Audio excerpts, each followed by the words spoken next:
Well, shifting focus to the big debate of the day, shocking angle of sabotage has now emerged in the Silchar floods that devastated lakhs of people. Police investigation has found that 4 accused, Kabul Khan, Ripon Khan, Mithu and Nazir Laskar, had damaged the dike at the Betukandi river, hence breaking the embankment and allowing water to flow from the marsh.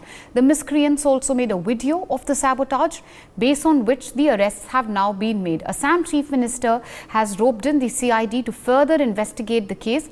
This is a serious, shocking revelation since the floods that led to the deaths of 170 people and 29 lakh people getting displaced and being affected.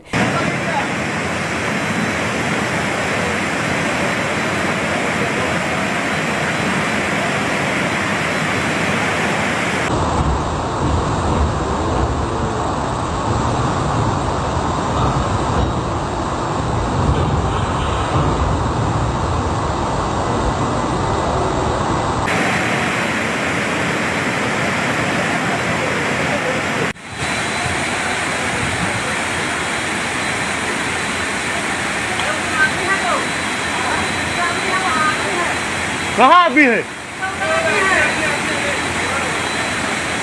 ओए निकलो निकलो! यह है new Haflong railway station का दृश्य।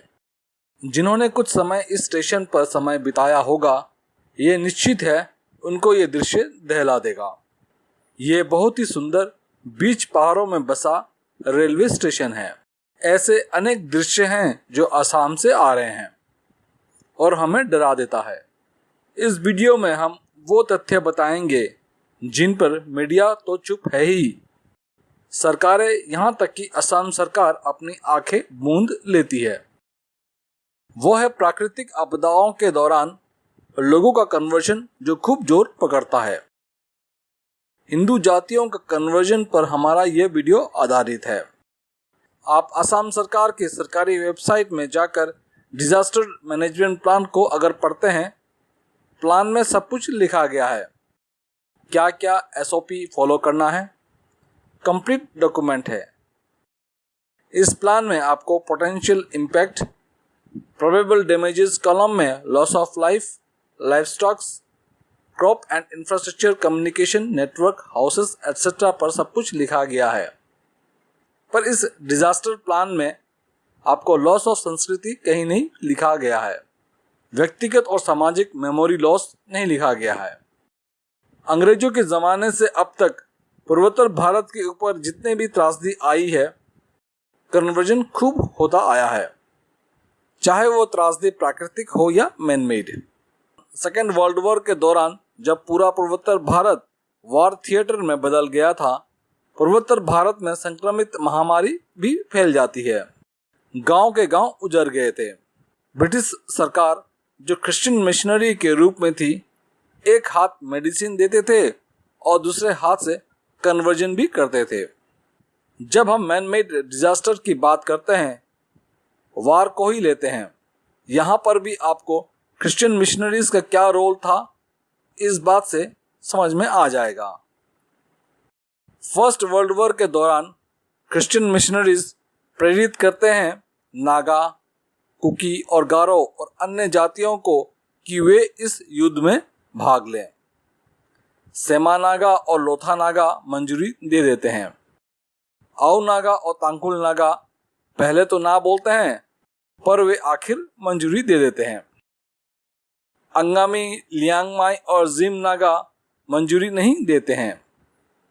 Cookie जाति जो पूर्वोत्तर भारत की बहुत बड़ी जाति है, वो तो पहले से ना थे, पर कुकी जो कन्वर्ट हो चुके थे उन्हें मनवा लिया जाता है। आखिर दूर देश फ्रांस में ये सैनिक तैनात होते हैं। Now, when a ditch was being widened in a French village, human remains were found. Experts were called in to look at the bodies and concluded that these were Indian soldiers who died in France over 100 years ago during the First World War. Britain recruited more than 1 million men from India to fight in the conflict. Well, now a team from the same regiment has travelled to France to attend the burial ceremony. कहने का मतलब है, आपदाएं, त्रासदी, प्राकृतिक हो या man made, Christian missionaries अपना मतलब निकलवा लेती है। इस बार के असम फ्लड पर आप न्यूज़ रिपोर्ट को फॉलो करेंगे। कन्वर्जन विषय पर वे हमारा ध्यान उस ओर नहीं ले जाते हैं। इस बार का फ्लड कई रिकॉर्ड निश्चित तौर पर तोड़ देगा। इस वीडियो में हम सिर्फ असम के कुछ डिस्ट्रिक्ट्स को ही लेंगे। पहले है जोरहाट, जहां हिल्स क्रिश्चियनिटी में कन्वर्ट हो चुकी है। ब्रह्मपुत्र नदी जो असम की आत्मा है, मिसिंग जाति जो ब्रह्मपुत्र नदी के तटों पर रहती है, इनके बीच खूब कन्वर्जन ड्राइव चलाया जाएगा। Kapona mopuse popelo asongai odo asidok botane usinko sangkane oi Sidok botane tapungko batkane tapum dog darugde asidorela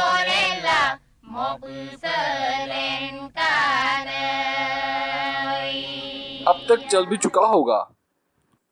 Assam का जोरहाट जिला, जहां माजुली द्वीप स्थित है, इस द्वीप में कई क्षेत्र क्रिश्चियन टाउन तक घोषित हो चुके हैं।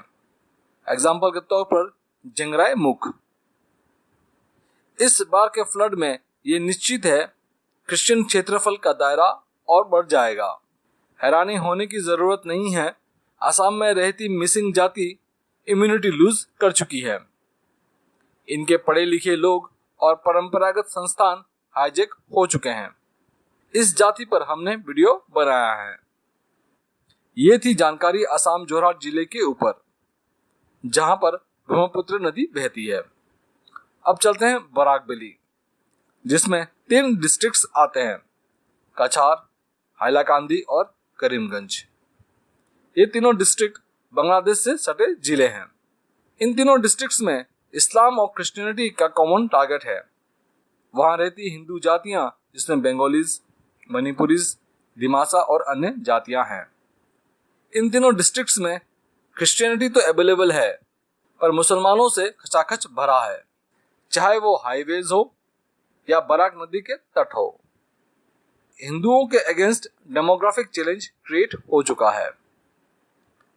इस बार के असम फ्लड में सॉइल हार्वेस्टिंग खूब होगी। यह सिर्फ असम के कुछ इलाकों तक सीमित नहीं रहेगी, बल्कि गली गली, मोहल्ले मोहल्ले में होगी। ये ट्रेंड रहा है। पूर्वोत्तर भारत में जब भी प्राकृतिक या मैनमेड आपदाएं आती हैं, कन्वर्जन का बिजनेस जोर पकड़ता है। ये था छोटा सा वीडियो जिस पर हमारी मीडिया, सरकारें चुप्पी रखते हैं। मीडिया और सरकारों को कुछ समय दरकिनार भी कर दिया जाए, हिंदू जातियां पॉलिटिकल और हिस्टोरिकल एनालिसिस करती थकती नहीं हैं। पर आपको कन्वर्जन और प्राकृतिक आपदाओं के बीच के संबंध पर एक लाइन लिखा हुआ नहीं मिलेगा। यहाँ पर एक बात बताना जरूरी है, जैसे कि दक्षिण भारत के लोग पूर्वोत्तर भारत में नजर आते हैं क्रिश्चियन मिशनरीज के रूप में, पर एक नया ट्रेंड दिखाई दे रहा है। ये अगर आप गुवाहाटी, डिब्रूगढ़ और सिलचर से चलते ट्रेन में नजर दौड़ाएंगे, आपको उत्तरी भारत के मुस्लिम्स दिखाई देते हैं, वो भी 7th सेंचुरी वाले ड्रेस पहने। असम के मदरसाओं में कुछ तो खिचड़ी पक रही है। असम के जातियों के पास टाइम नहीं है कि वे उदयपुर जैसी घटना होने का वेट करें और क्रिश्चियन मिशनरीज के लिए अपने चाय बागान और ब्रह्मपुत्र नदी के तटों को खुला छोड़ दें। आने वाले कुछ सालों में असम फ्लड का क्या इम्पैक्ट पड़ा, आंकड़ों के साथ साथ हमें क्या दिखाई देगा, ये हमें पता चल जाएगा।